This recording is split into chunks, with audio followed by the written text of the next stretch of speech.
e rieccoci. Ciao, bentornati sul mio divano. Io sono Barbascura X e questo è The Commentary, che oggi sarà teatro di un tema esplosivo, perché oggi parleremo di fuochi d'artificio. Hai presente il 1° gennaio quando ti fai un giro per strada e giochi al totodita? Tipo, guarda là, un petardo, un San Pietrino saltato in aria. E questa?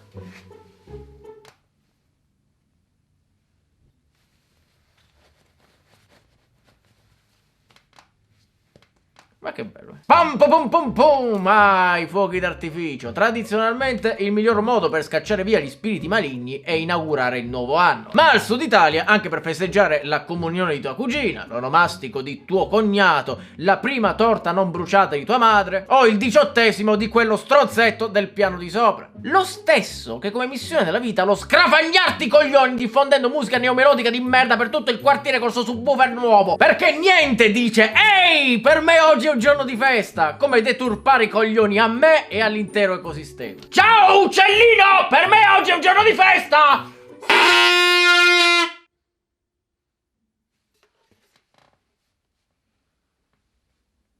È morto.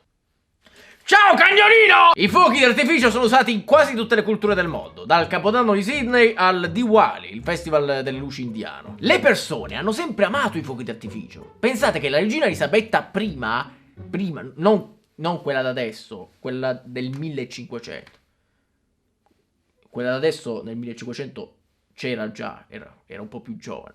Comunque la prima. Comunque la regina Elisabetta prima, quella del 1500, ne era così tanto affascinata che creò appositamente il titolo onorario di Fire Master of England, il maestro dei fuochi d'Inghilterra.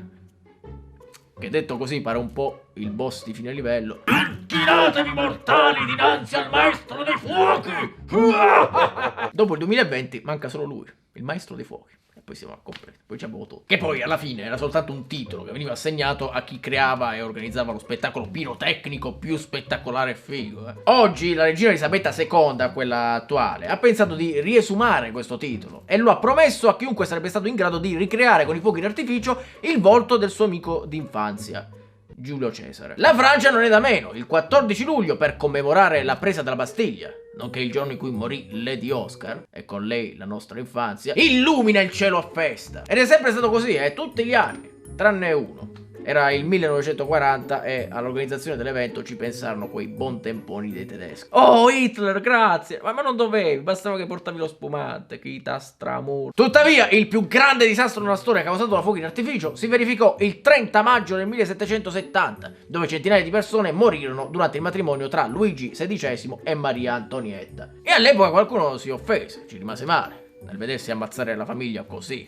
a un matrimonio, a colpi di stelle filanti. E che siamo a Game of Thrones, si disse. Stavano seriamente prendendo in considerazione di lasciare una pessima recensione all'evento. Servizio lento e pessimo. Delle nozze organizzate in maniera pietosa. Ma hanno pure ucciso la moglie.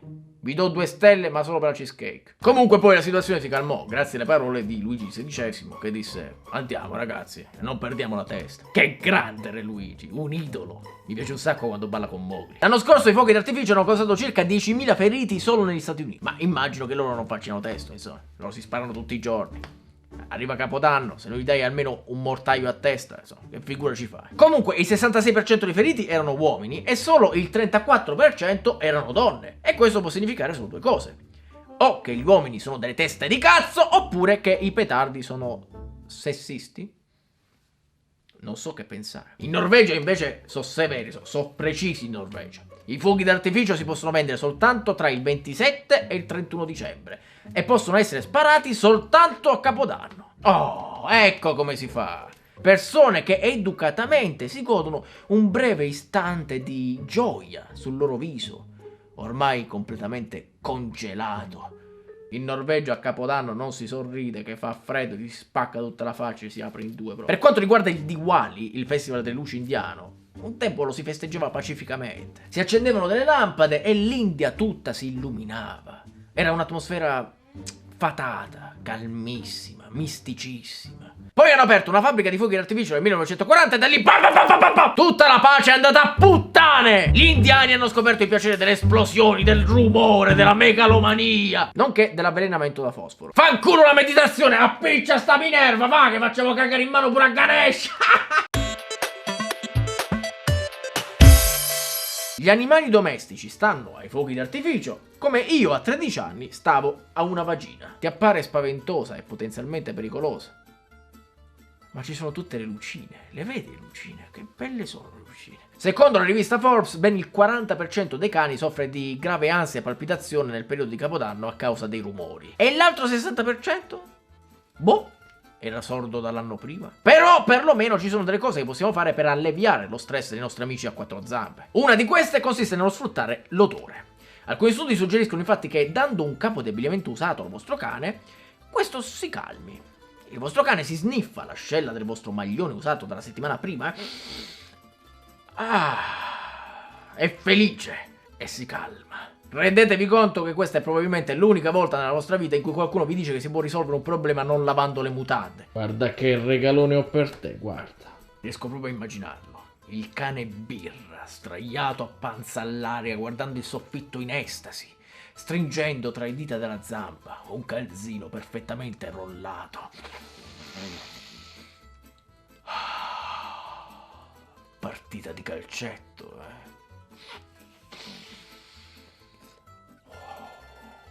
Che botti, fratello. Cosa cazzo ho appena detto? Ad ogni modo, non solo i cani. I fuochi d'artificio rompono i coglioni anche agli uccelli. Oltre che a me. Molti di questi, con tutto sto brum bum bla bla di umana invenzione, si perdono. Hanno difficoltà a ritrovare il proprio nido e quindi lasciano i piccoli alla mercé dei predatori. Somiglia alla storia di quel padre che è andato a comprare sigarette 10 anni fa e che non è più tornato. Chissà se pure quel padre a sto punto, insomma, si è perso perché confuso dalle lucette. Insomma. Stiamo ancora facendo il parallelismo fuochi d'artificio vagina, vero? Lo so che per molti i fuochi d'artificio sono considerati una vera e propria tradizione, quindi probabilmente intoccabili. Ma vi ricordo che circa 16 anni fa era considerata una tradizione anche fumare al chiuso nei locali. Tu stavi al ristorante a mangiare e qualcuno dal tavolo accanto era autorizzato a fumare come una ciminiera e trasformare il sapore dei tortellini in un posacenere, per tradizione. Anche all'epoca sembrava assurdo evitare il fumo nei locali. Eppure. Ora, tenendo presente che ogni anno facciamo saltare in aria una quantità di esplosivo che potrebbe pavimentare di bombamentare perché la Svizzera non una volta ma due, e beh, forse è giunto il momento di iniziare quantomeno a chiedersi se questo sia davvero il miglior modo per festeggiare il 18° di quello stronzo del piano di sopra. Non me ne frega una ciola dei tuoi 18 anni, figurati il resto del quartiere. L'unico motivo per me per festeggiare i tuoi 18 anni è che poi sarei penalmente perseguibile. Cazzo! Oh mio Dio, sono diventato mio nonno. Lo so, parlare di fuochi d'artificio quest'anno è assurdo, considerato che già tanto se a Capodanno siamo riusciti a beccarci in due a mangiare pizza surgelata, però comunque ve lo chiedo, voi che rapporto avete con questi? E come la vedete la faccenda? Fatecelo sapere come sempre nei commenti, scrivendo con le vostre dita, quelle che vi sono avanzate per me. Se vi serve ve le presto io qua. E con questo ultimo episodio si conclude il nostro viaggio insieme, con cui ci siamo fatti compagnia durante le feste, e mi raccomando, ci vediamo in giro, pirati.